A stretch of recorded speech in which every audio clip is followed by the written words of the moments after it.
Everything we as human beings have created on this planet was essentially first created in our minds.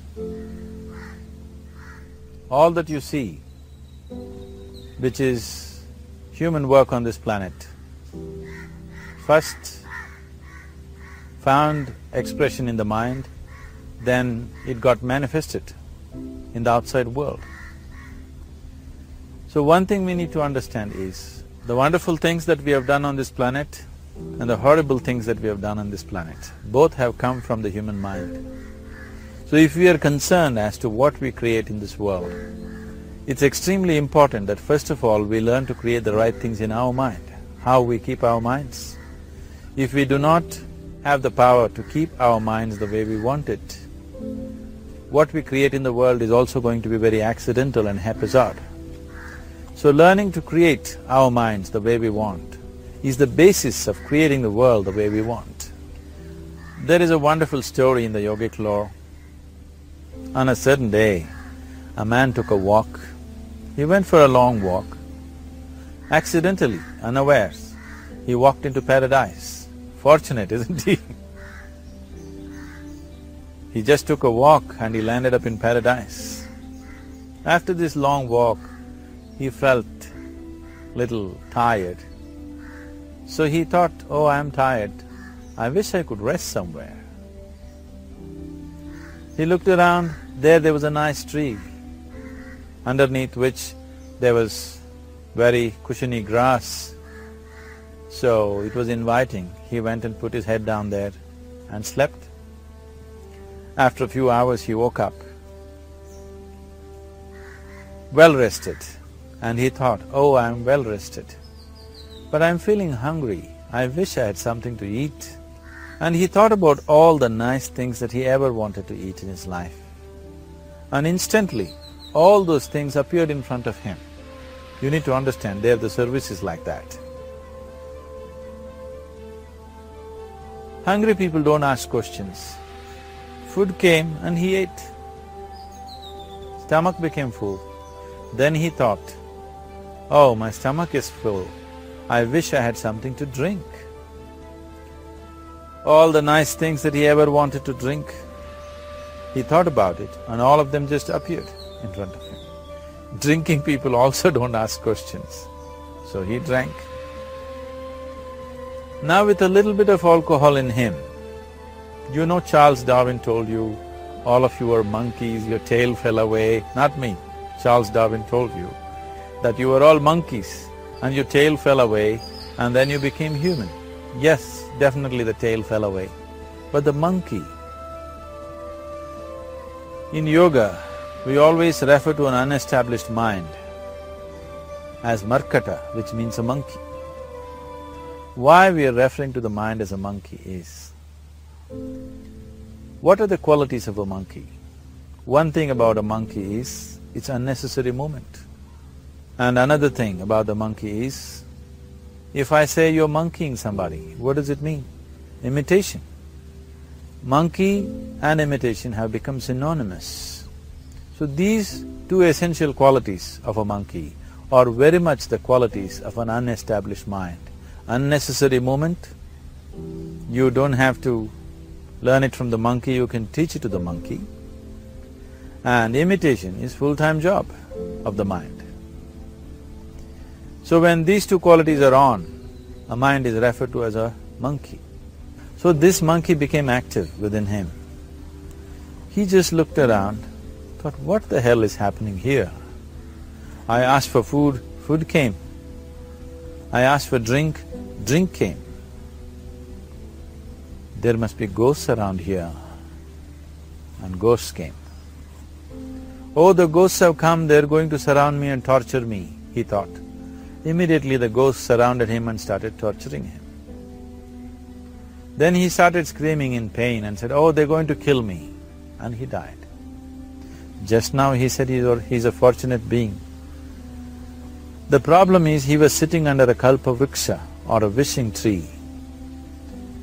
He asked for food, food came. He asked for drink, drink came. He asked for ghost, ghost came. He asked for torture, torture came. He asked for death, death happened. Now don't go looking for these kalpavrukshas in the forest. You can barely find a tree these days. A well-established mind, a mind which is in a state of samyukti, is referred to as a kalpavriksha. If you organize your mind to a certain level of organization, it in turn organizes the whole system. Your body, your emotion, your energies, everything gets organized in that direction. Once all these four dimensions of you, your physical body, your mind, your emotion and the fundamental life energies are organized in one direction. Once you are like this, anything that you wish happens without even lifting a little finger actually. It would help to assist it with activity, but even without doing any activity, you can still manifest what you want if you organize these four dimensions in one direction and keep it unwavering in that direction for a certain period of time. Right now the problem with your mind is, every moment it is changing its direction. It is like you want to travel somewhere and every 2 steps if you keep changing your direction, the question of you reaching the destination is very remote unless it happens by chance. So, organizing our minds and in turn organizing the whole system and these 4 basic dimensions of who you are right now in one direction, if you do this, you are a kalpavruksha yourself. Anything that you wish will happen. But right now, if you look at your lives, everything that you have wished for till now, if it happens, you have finished. Everything and everybody that you have desired for, if all of that lands up in your house today, could you live with that? So if you want to become empowered, it is also important that you become responsible as to what you ask for and what you don't. Right now the world's situation is just this, we are hugely empowered with technology. Today it doesn't take 6 billion people to destroy this planet. One man, by pressing the wrong button, can destroy the whole planet. When we are empowered like this, it's very important that our physical action, emotional action, mental action and energy actions are controlled and properly directed. If it is not so, we become destructive, self-destructive. Right now, that is our problem. The technology, which is supposed to make our life beautiful and easy, has become the source of all the problem that we are destroying the very basis of our life, which is the planet. So what should have been a boon, we are making a curse out of it. What has brought incredible levels of comfort and convenience to us in the last 100 years or so has also become a threat to our life simply because we are not conscious action, we are in a compulsive state of action. So organizing our minds fundamentally means moving from a compulsive state of activity to a conscious state of activity. You might have heard of people for whom they asked for something and beyond all expectations it came true for them. Generally this happens to people who are in faith. Now, let's say you want to build a house. If you start thinking, oh, I want to build a house. To build a house I need 50 lakhs, but I have only 50 rupees in my pocket. Not possible, not possible, not possible. The moment you say not possible, you are also saying I don't want it. So on one level you're creating a desire that you want something, on another level you're saying I don't want it. So in this conflict, it may not happen. Someone who has some faith in a god or in a temple or whatever, who is simple-minded. Faith works only for those people who are simple-minded. Thinking people, people who are too much thinking, for them it never works. A childlike person who has a simple faith in his god or his temple or whatever, he goes to the temple and says, Shiva, I want a house. I don't know how, you must make it for me. Now in his mind there are no negative thoughts. Will it happen? Will it not happen? Is it possible? Is it not possible? These things are completely removed by this simple act of faith. Now he believes Shiva will do it for him and it will happen.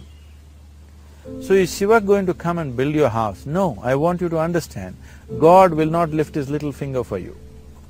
what you refer to as God is the source of creation. As a creator, He has done a phenomenal job, there's no question about it. Could you think of a better creation than this? Is it in anybody's imagination to think anything better than what is there right now? So as a creator, He has done His job wonderfully well. But if you want life to happen the way you want it, because right now the very crux of your happiness and your well-being is this, if at all if you're unhappy, the only and only reason why you're unhappy is life is not happening the way you think it should happen. That's all it is. So if life is not happening the way you think it should happen, you're unhappy. If life happens the way you think it should happen, you are happy. It's as simple as that. So if life has to happen the way you think it should happen, first of all, how you think, with how much focus you think, how much stability is there in your thought, and how much reverberance is there in the thought process will determine whether your thought will become a reality or is it just an empty thought. Or how you do not create any impediments for your thought by creating negative thought process. Is something possible or not possible? Is destroying humanity. What is possible and not possible is not your business, it's nature's business. Your business is just to strive for what you want. Right now you're sitting here. If I ask you two simple questions, I want you to just look at this and answer this. Right now from where you're sitting, can you just fly off? You say no? Right now from where you're sitting, can you get up and walk? You'll say yes. What is the basis of this? Why you say no to flying and yes to walking? Because past experience of life, many times you've gotten up and walked, never did you fly off. Or in other words, you're using the past experience of life as a basis for deciding whether something is possible or not possible. Or in other words, you have decided that what has not happened till now cannot happen in your life in future. This is a disgrace to humanity and the human spirit. What has not happened till now on this planet can happen tomorrow. Human beings are capable of making it happen tomorrow.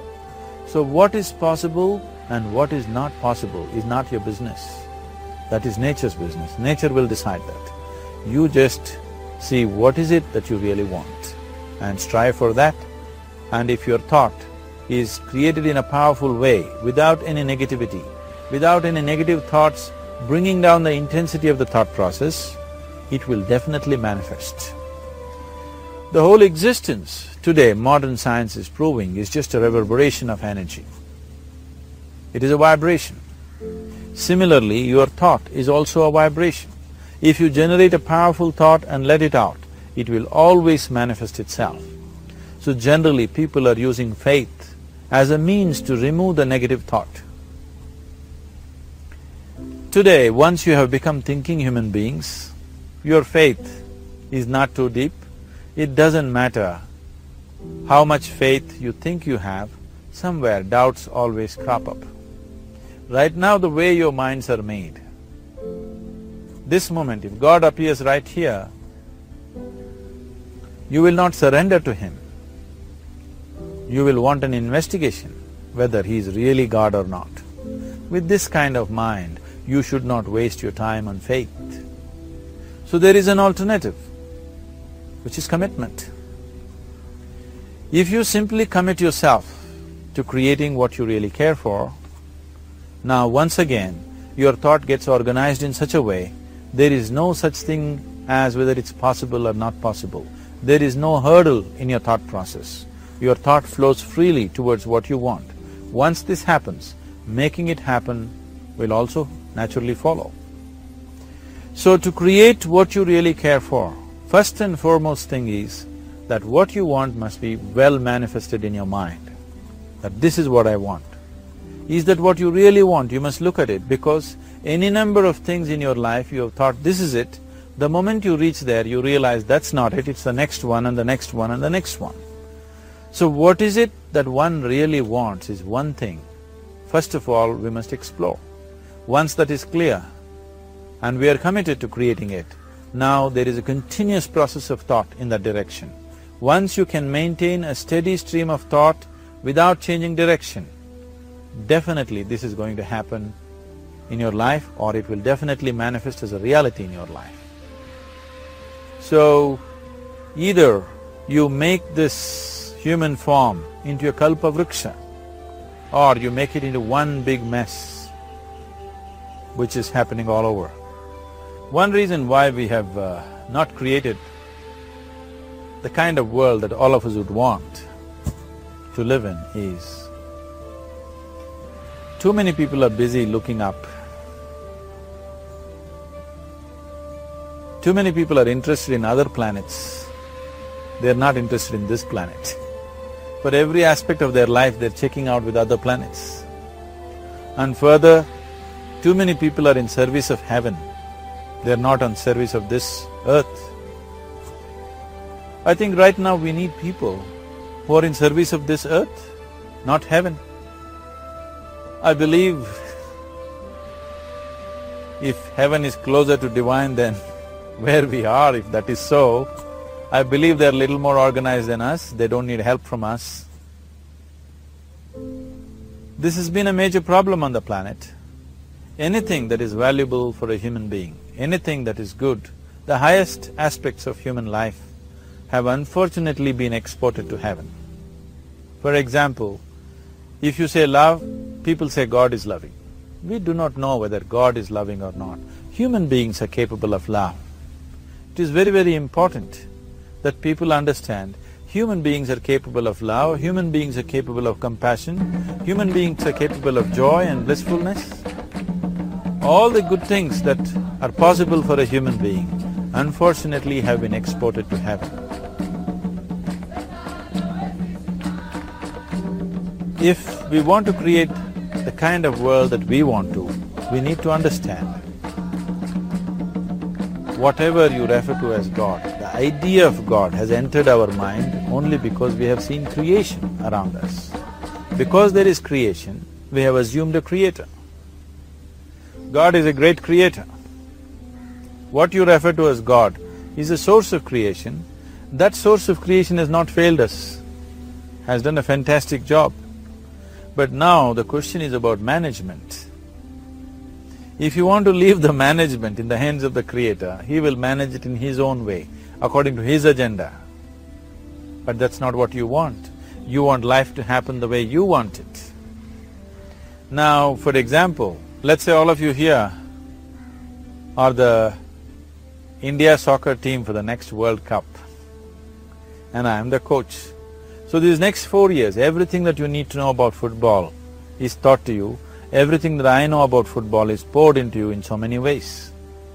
Now, the time to play the match has come. You're on the field and the ball comes near your foot, but you look at me, then it's no good. You've seen those coaches sitting there and boiling, nothing happens. Because now, once you're on the field, it's your job. So this is the same thing. The Creator has done a fantastic job. Now you're here.